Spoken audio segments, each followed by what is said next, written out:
đói không? Mình tắm nước xong về nấu cơm mình ăn nhá.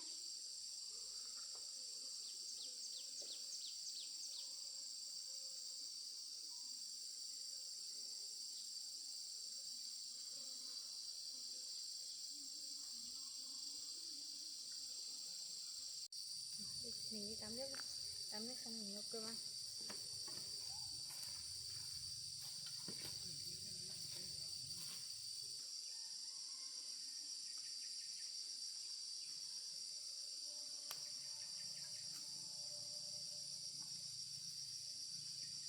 Đi tắm nước một cùng con ơi.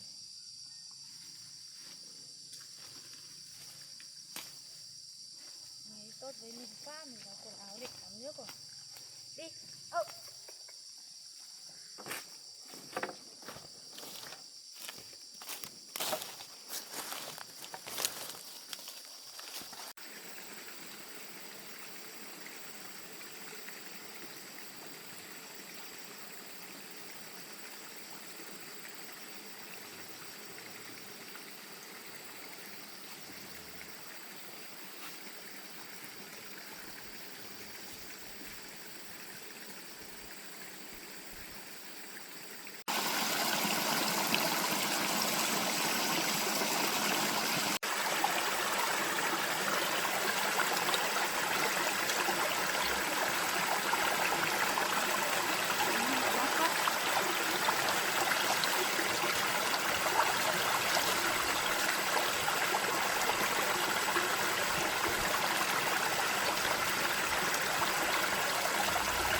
Để vẫn thôi.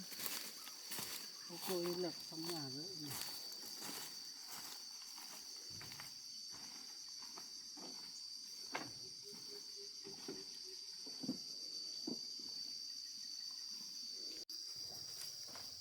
Nhà đẹp quá.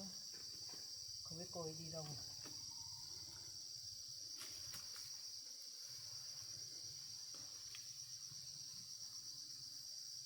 Cô ấy làm giỏi thật đấy. Cái đồn không biết ở đâu được.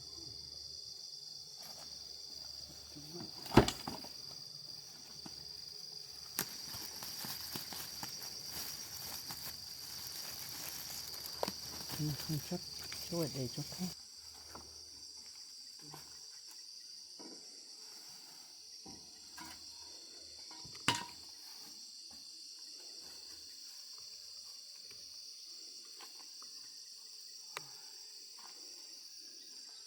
Cô đi đâu?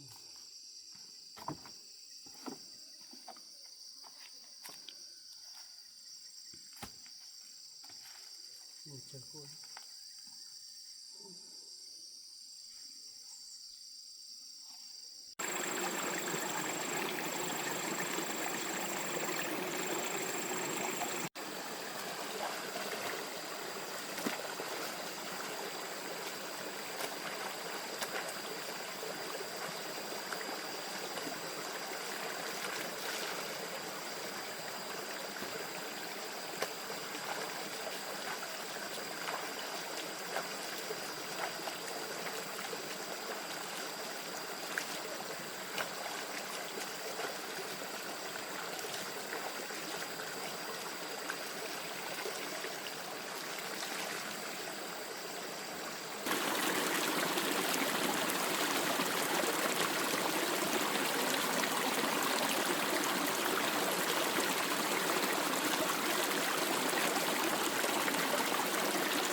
chờ cô đi một chút xem cô ấy có về. Mát thật đấy.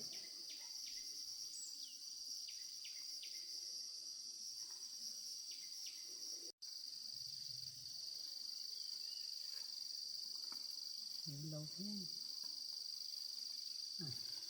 Cô về. Cô đi đâu về đấy? Vâng, tôi đi tắm về. Cô tắm về à? Tôi ra đây chờ mà chả thấy cô đâu, tôi cứ tưởng là cô đi làm việc gì rồi. Tôi làm cả buổi nóng quá nên tôi phải đi tắm rồi. Một mình cô làm hay thế nào mà cô làm nhanh thế? Vâng, một mình tôi làm thôi. Tôi định lên hú cô làm nhưng mà công việc bận quá tôi lên muộn, cô làm xong rồi. Vâng, cậu đi làm như thế đấy, tôi cũng làm như thế.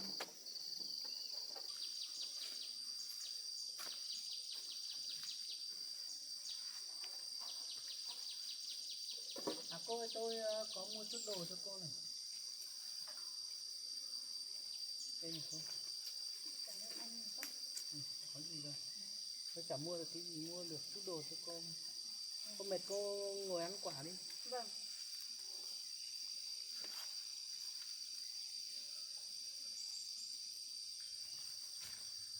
Mình đây nghỉ một lát đã, mình nấu cơm ăn.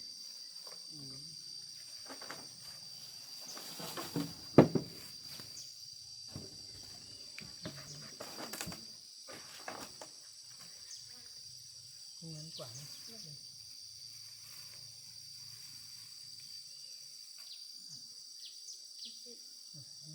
Cậu ăn đi.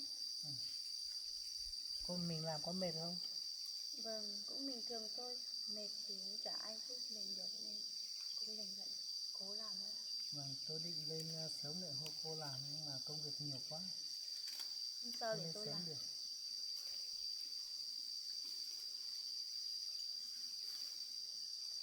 Quả ngon. Vâng. Mùa này nóng nên là rất là nhiều quả chín rồi đấy. Mùa này mùa quả, hoa quả. Anh làm nghề gì vậy? Anh làm nghề lâm sản với lại anh làm nghề công trình xây dựng. Vậy à? Thằng nào anh nhiều việc quá. Đúng.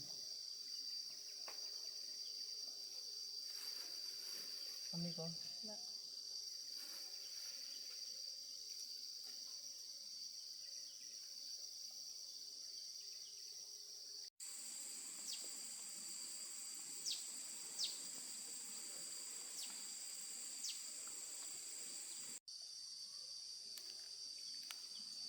Cô ăn gì chưa? Vâng, tôi vẫn chưa, tôi vừa đi tắm nước về để nấu cơm, anh ra đây tôi vẫn chưa nấu. Đấy, tôi mua được tí thức ăn cô nấu ngon đi. Vậy cậu ngồi đây đợi tôi nấu cơm nhé. Vâng.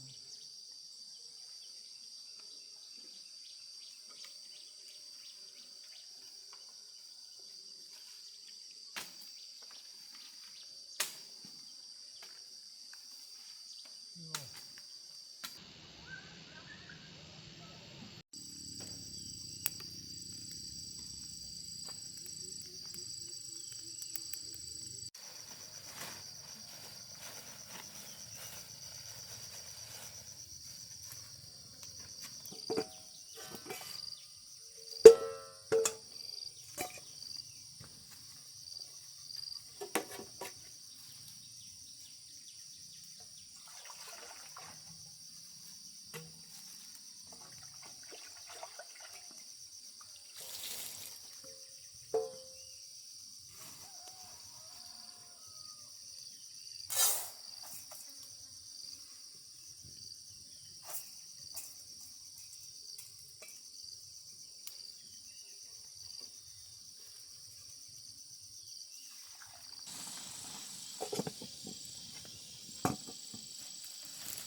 Cô có người thân mà sao bây giờ làm nhà cô một mình cô làm thôi?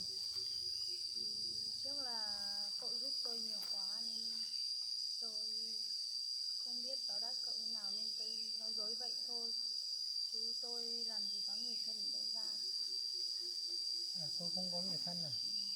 Thế tội quá nhỉ. Tôi bị mồ côi từ nhỏ nên tôi không có người thân. Tôi cứ tưởng đợt nọ hai mẹ Tôi con ở với em đấy gái. với lại mấy người làng xóm kia là làng xóm của cô, Không, người thân của cô. tôi không có người thân. May vì tôi gặp được bà cụ nên bà tốt bụng, bà đã cho tôi ở nhờ với mẹ bà thôi, chứ tôi chẳng có người thân đâu. Tôi sợ mình cô quá. Lúc trước thì cô ở chỗ nhà tôi ở phía kia thì nó tiện hơn đấy nhiều. Tôi nợ cậu nhiều quá nên cảm thấy phiền nên là tôi... Cậu ngồi đây đợi tôi để tôi đi xem đồ Để cơm. tôi nấu cơm với cô luôn. Cậu cứ ngồi đi, nắng nóng này. Sao đâu? Tốt mà ngồi. Thế cô có thất không để tôi thái thịt hộ cô? Thật tôi không có. Để xem cái mỏng gỗ bên này xem có nên không.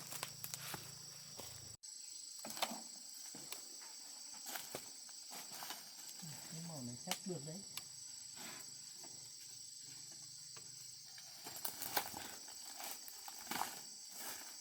Cái màu này à cô? Vâng. Cái đấy chắc được đấy.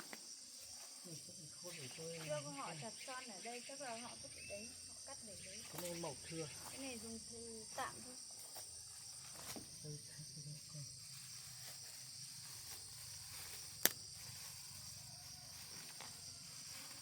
sẽ ngồi cơm các một tí.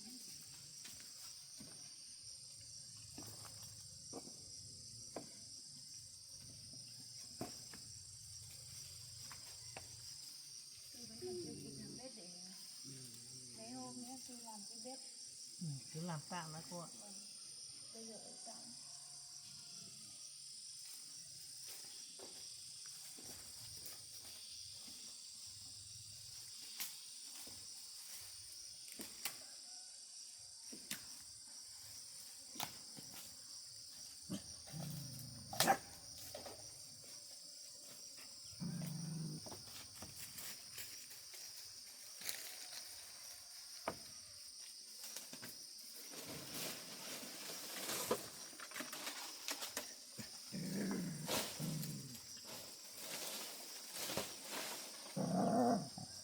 Ra đây, ăn đi này.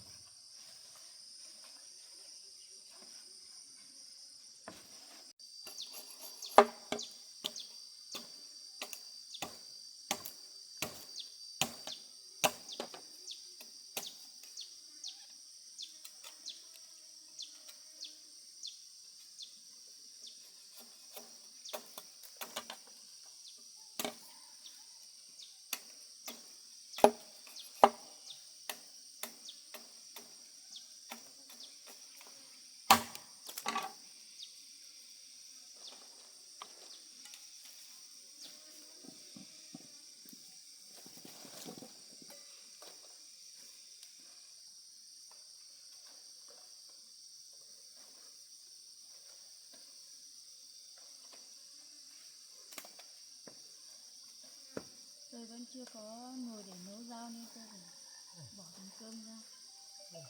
Tí nấu rau rồi. Thằng em lại gọi này. Alo.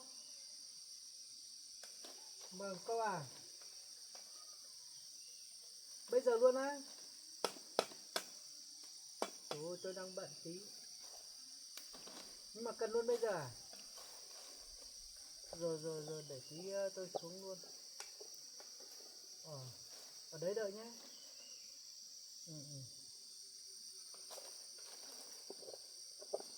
Ôi. Có việc à? Vâng tôi ở dưới này đang xảy ra tí việc ở công trình. Vâng. Chắc tôi không có thời gian để hộ cô làm rồi.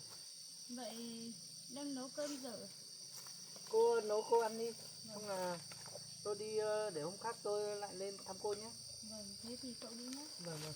Cô xem chỗ thịt này sợ tí con chó nó lại về điếm. Vâng.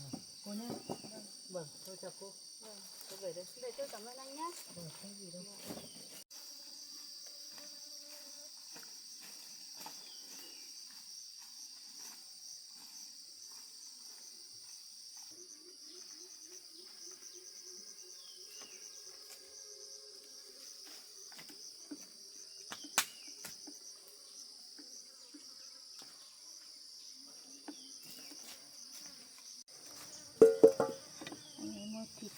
mình chả ăn được hết rồi. Chắc để phần này để lại để tối ăn đó. Phần này đó.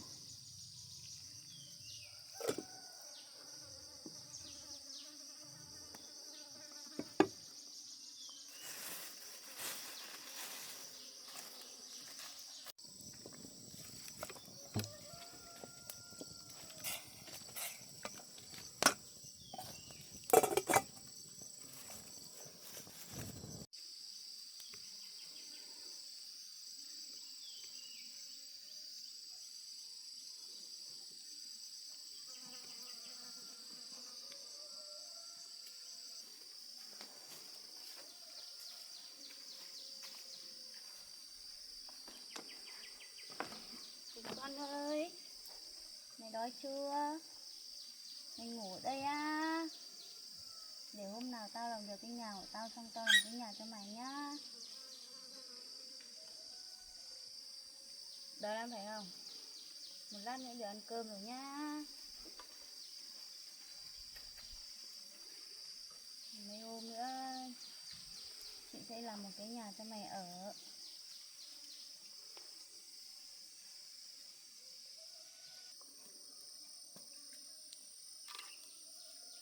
Mày thấy cậu ấy tốt không? Cậu ấy tốt với chúng mình quá nhỉ. Mình chẳng biết báo đáp cậu ấy như nào. Ngoan, tí nữa được ăn cơm.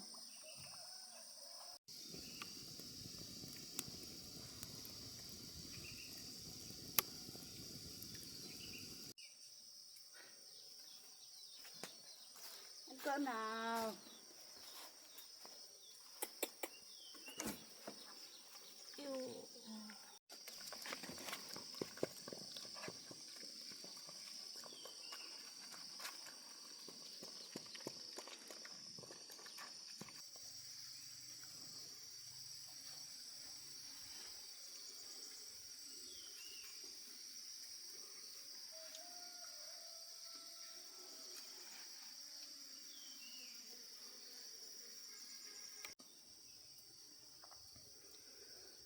Ngon quá, lâu lắm rồi mình không ăn một bữa ngon như này. Anh ấy tốt với mình quá. Lâu lắm, mình nhớ là đã rất lâu rồi mình không được ăn thịt rồi.